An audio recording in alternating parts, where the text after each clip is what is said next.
Welcome back to my kitchen. Today I'm going to prepare a recipe that is really good for the summer, and it's a mixture between a pasta salad and a hot pasta dish.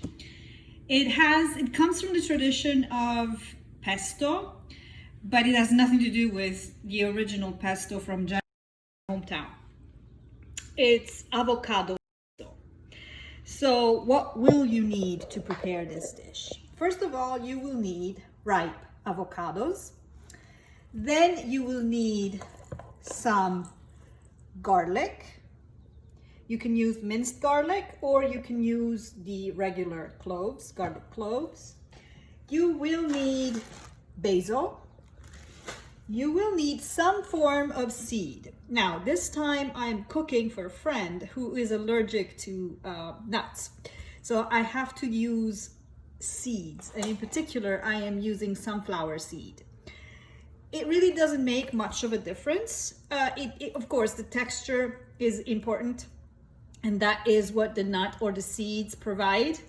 And of course, pine nuts and walnuts and almonds have different flavors from sunflower seeds, but it's really up to you. This is not a traditional classic recipe. If you did Genovese pesto with sunflower seed, I would be screaming out of my mind. But since this is avocado pesto and it's more of a modern twist on pesto, it's really up to you and about what kind of nuts or seeds you prefer to put in it.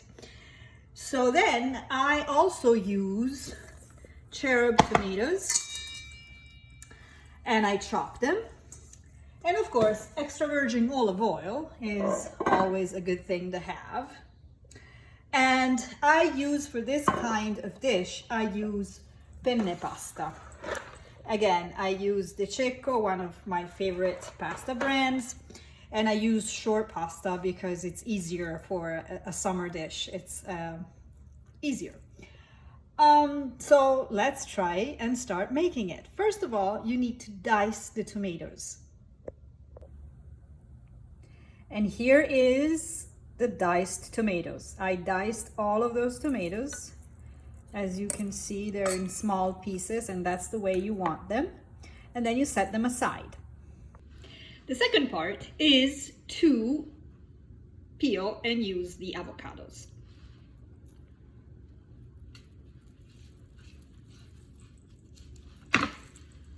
Those are beautiful ripe avocados. And I scoop them out and I put them in my blender.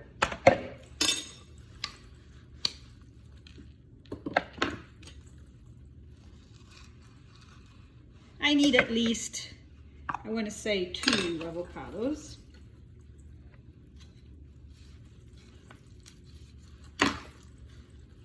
Ripe.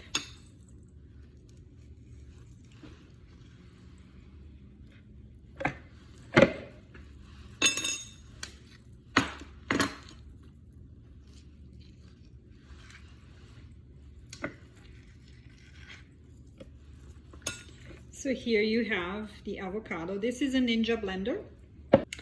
The other element of a pesto is garlic. And this is, again, something that you can decide how much garlic you want.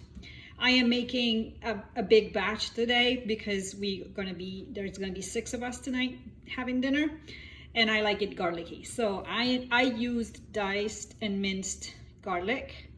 So I put a couple of spoonfuls of garlic. The next is sunflower seeds. I don't use salted sunflower seeds or any kind of salted nuts because otherwise it becomes too salty.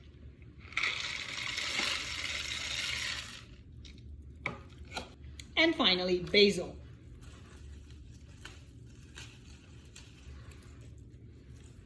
As much as you want.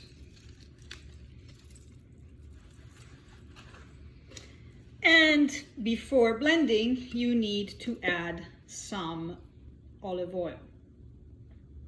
I use extra virgin olive oil.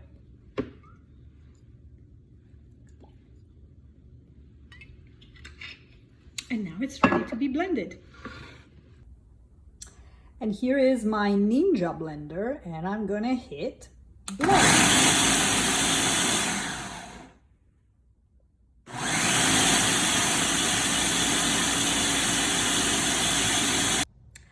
And now it's pretty smooth, as you can see, so I can transfer the pesto into a bowl and dress it with a little bit of Parmesan and some more olive oil.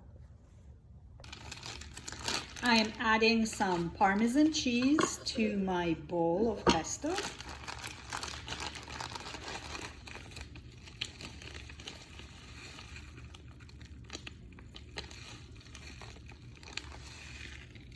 And I incorporate it.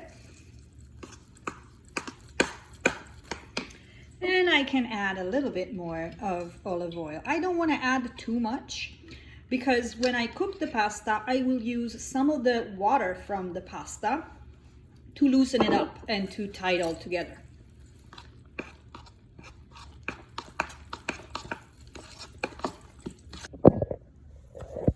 So here it is. We have the two bowls. We have the pesto and the tomatoes. What's next is going to be to cook the pasta. And the first thing you do is to toss the pasta in the pesto and adding some water from the pasta cooking. And then when you all incorporated the pasta with the pesto, then you can add the tomatoes on top. Of course, this recipe is not particularly traditional, but it's very fresh, and I will show you the finished dish later on. And also you can make your own twists to it according to your tastes. For example, you can add red pepper flakes if you like a little bit spicy.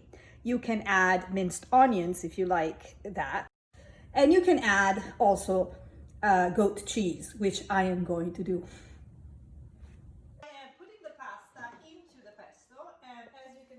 I'm also fishing up some water, and then I will toss the pasta, incorporate the pesto, and finally incorporate the tomatoes. So now I am incorporating the pesto. You can do a close-up. I have a sous chef at this point, as you can see. Somebody's holding my camera. And it's a sous chef. The only thing is sous chef in French means under, and she's way taller than me, so this is unfair. But can you zoom in, please? That's the noise of the zoom, as you can hear. And you see now it's really nice and creamy. And at this point, I can pour the diced tomatoes, little by little, so that all those juices get in.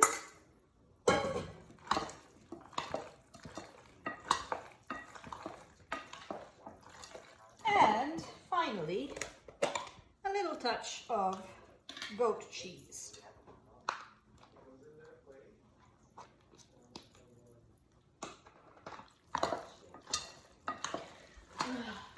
And here it is, ready to be eaten. Enjoy. And so here we are, friends at dinner. And here is the beautiful dish.